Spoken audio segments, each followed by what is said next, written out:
Will you edge or will you not edge? It's a choice for you to make.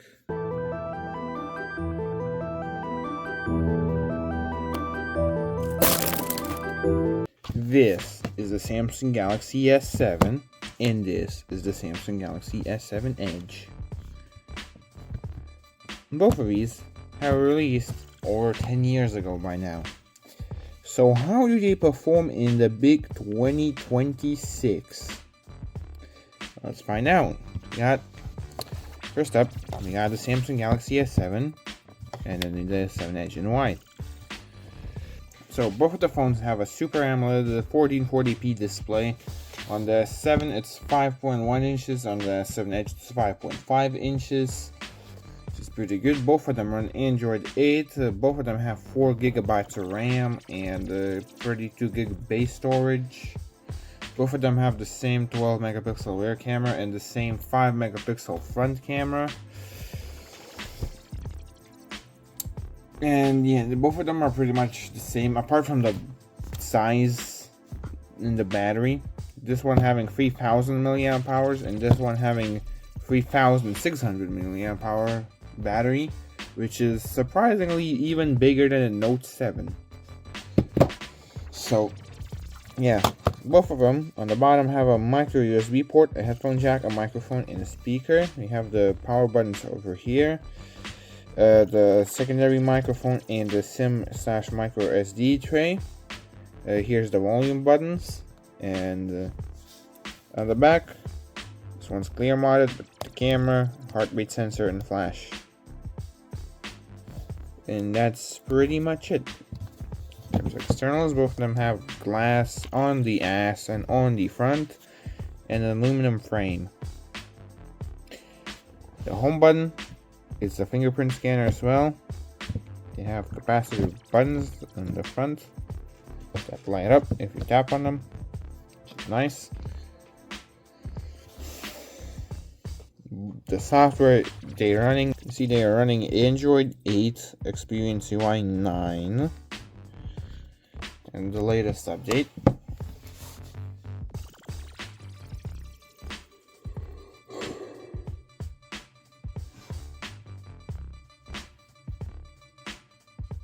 And since both of them are still running Android 8, a lot of apps like social media apps and most games still support it perfectly fine. Such as Facebook, Discord, Reddit, Snapchat, Instagram, Messenger, Spotify, TikTok, Vinted, and all that sort of stuff. Their experience might be a tad slow, but it's still usable. But it's like borderline usable, because where any version would be kind of not really usable in terms of apps and whatnot, since like Android 7, the previous OS, and 6, they no longer support these apps. Here you go, we got TikTok running kind of. This was the entrance to hell, but when the gatekeeper scanned him, the system showed he belonged to heaven. Where's the UI? Here's the UI. You can see it's kind of very slow, but kind of usable.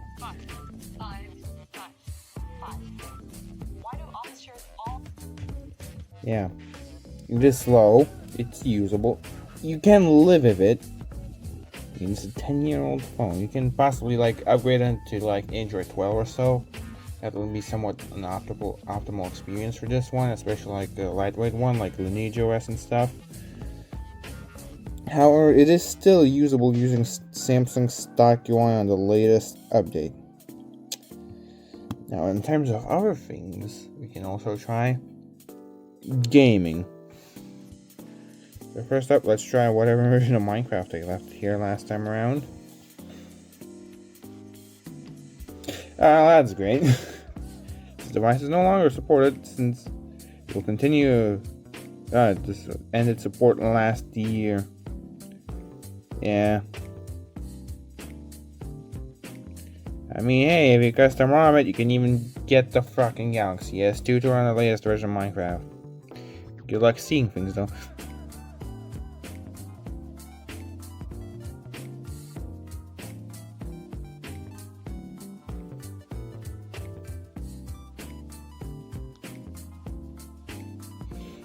But yeah, wait. It's on 26.3? Excuse me?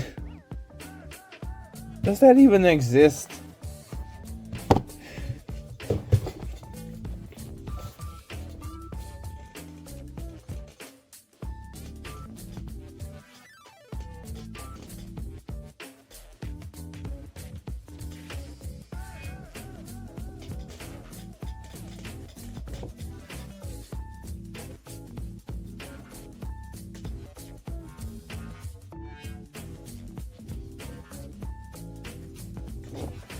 Yes, it doesn't. Apparently released today.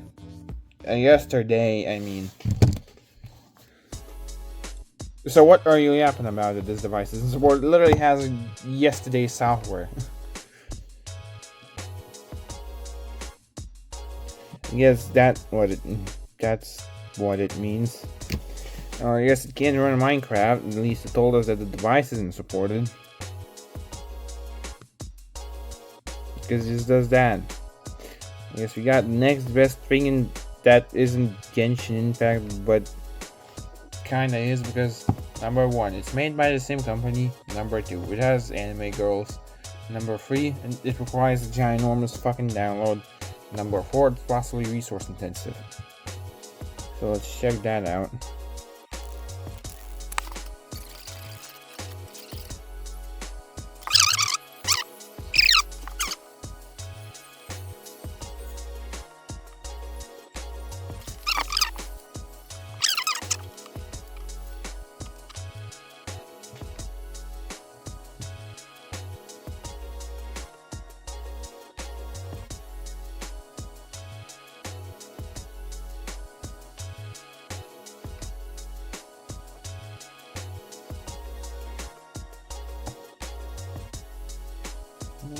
Peak frame rate.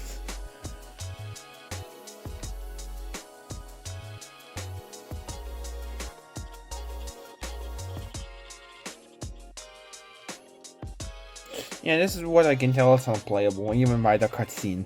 Because if it can't play the cutscene properly, what do you expect with the game? Oh wait, what? Just once move. Now why is that?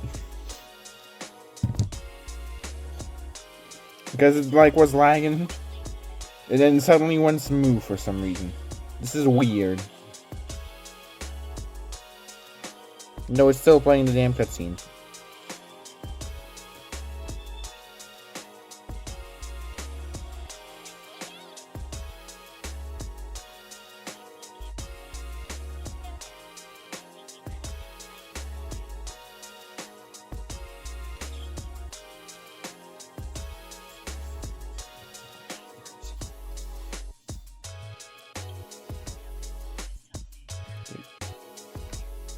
I don't actually move around in the game.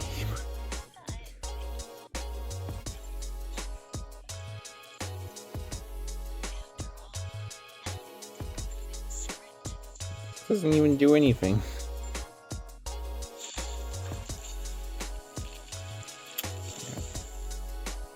Hey, finally something. I want to go to the pause screen, not to use the basic attack on the selected enemy. Oh, yep, the frame rate. I want to tell the. Let me use the pause button. Oh my god. Let me use the pause button, damn it. Oh, there we go.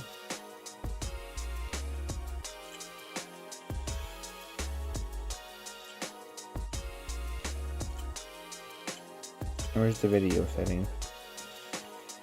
Can I not access that in this stage of the game? Or this game doesn't even have that. Settings. There we go. Very low FPS 30. Very low, very low. High. Yeah, very low.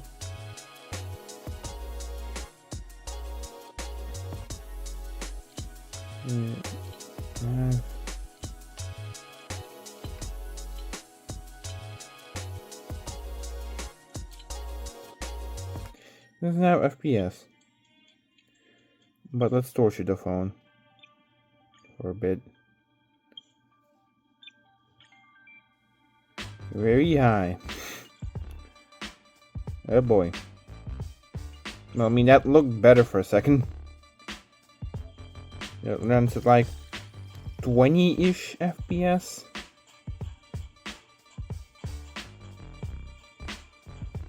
So I'm just like running around in circles in some random room, so I'm not sure what this game is. I just downloaded it because the Genshin Impact was not supported on this. Apparently settings is on a phone, which makes sense.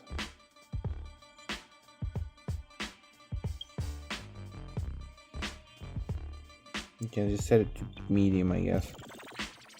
Still set to 30.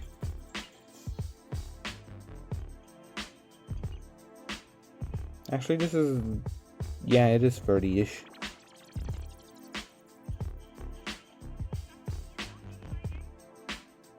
Yeah, this game could be playable. Definitely not on high, though maybe in some cases.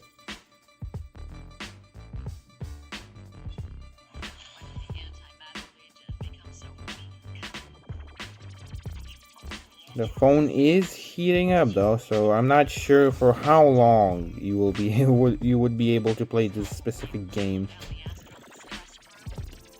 Especially since this has like a 3000 milliamp hour battery. Yeah, it's not that amazing.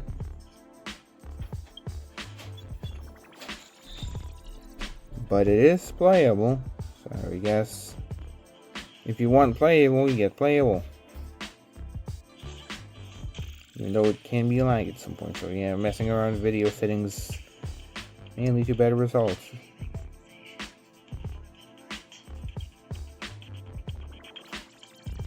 Okay, where the hell are we now? Did the game kind of break, or this wasn't meant to happen? Because I can't see anything.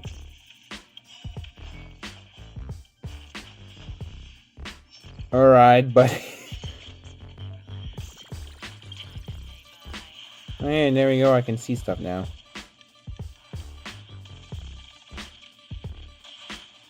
Damn, that is laggy. And now I can't see stuff.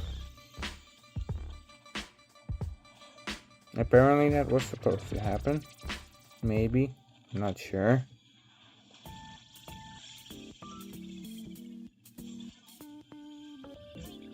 Okay, yeah, the frame's hot now. It's heating up a lot. But it's playable. And that's what we needed to learn. Otherwise, at least software testing is complete. The charging, yeah, you're gonna need a freaking micro universal serial bus type of B cable. There you go. Plug it into somewhere and charge it. Now we're gonna move on to the S7 Edge a bit, since this has a few special features due to the Edge, such as the Edge panels, which we're gonna skip all that. We have Apps Edge, People Edge, Smart Select, and if you go into settings, you have Clipboard Edge, Device Maintenance Edge, Task Edge, Weather Edge, Quick Tool Edge, Calendar Edge, Samsung Internet Edge, News Edge, Sports Edge, Finance Edge, and Samsung Members Edge. And you can even download more edges on the Galaxy Store. Like the calendar panel, calculator panel. Let's get that, because why not? Never mind. Got Control Center free. RSS panel for Edge. Volume Edge Lite. Edge Quick Notes. Mob Scores, Live Scores for NFL. Drink Water Edge. Microphone and Recorder Edge. Direct Call Panel. Coin Toss for Edge. Notification Center. That's the same thing but worse. Yeah, we got a bunch of edges you can download. A lot of them are free, but some of them are paid. Like, what do you mean I need to pay €2.30 for a freaking volume control edge? Which I got here, right here. This is ridiculous. God. Imagine paying for edges. And yeah. The edges were a cool thing. Because... and look at that. The apps, they kind of go off like that. Look at that. They kind of go off like it's a waterfall or some crap. And they were cool until you drop your phone and then it breaks. And you know what you get when the phone gets dropped and it breaks? You get a broken phone. I mean, this is an absurd example of that, but you get the point. You drop the edge, and the edge cracks. It was weaker than a flat phone, though it's kind of stronger since this uses soft OLED, this uses hard OLED. We all know the hard OLED, yeah, it's weak. So I guess you win some, you lose some of this. In terms for the edges, that's pretty much it. I yapped about the S7 edge and the S7 not so edge. And now you get that. But hey, at least the colors look kind of alright. Even white looks cool, not just plain, because it has those baby effects. Such as here. So yeah, that will be pretty much it, and thanks for watching. Bye. I knew I forgot something when I finished recording. I forgot about the camera. So let's check it out. Using the Nokia speaker that also somehow brought along the fucking SIM injector tool for some reason. But alright. Let's do a quick camera test.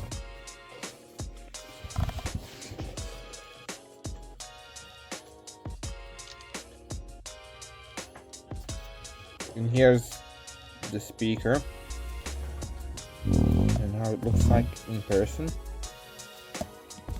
and how it looks like on the mobile telephone. Yeah, the light's a bit too bright for what it's supposed to be, but the detail's there.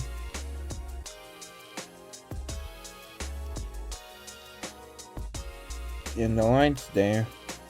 So yeah. But there's one more thing that I can do, which involves a case. Now, some may already know. Get out. Some may already know what this means because of the roundness of this. And that is Smash Snug lens. That's right, before you had multiple cameras on a phone such as this, you needed to carry around several large lenses in a tube as such. This being the ultra wide lens. Now look at the camera bump, which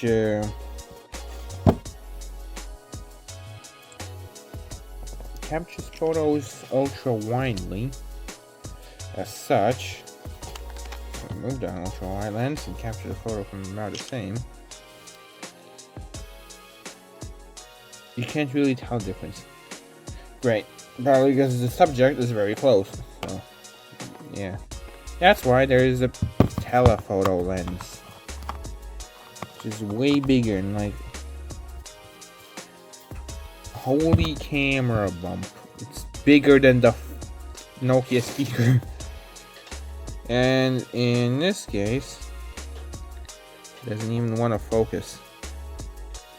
But yeah, stuff's way closer. It's about 2 times optical zoom, I believe, that those said lenses provide. So yeah, okay, that's it now. Thanks for watching and goodbye.